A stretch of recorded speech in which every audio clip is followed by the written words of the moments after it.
Hello guys, welcome to my channel NetCast on WebTech Zone. In this video tutorial, we are going to learn how to create custom LinkedIn profile URL. You can edit your LinkedIn profile URL and you can customize as you require. So I'm going to show in my desktop, but if you're using laptop, Android phone or iPhone, you can follow the same step.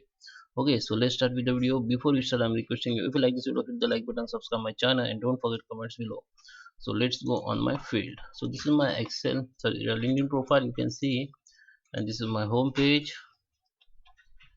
So in order to create customized LinkedIn profile link, you have to go to your profile first. So click here on your name, or you can go from here also. Just click on this down arrow of me and click on view profile. Okay, so you can see there is a you know interface like this of your profile page, and you have to click on this edit public profile URL.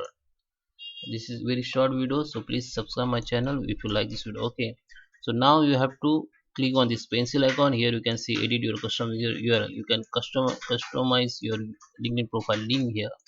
So just click on it and just type whatever you want and just save it, then it will be customized. Okay, so that is how you can customize your LinkedIn profile link. I hope you like this video. Thank you for watching.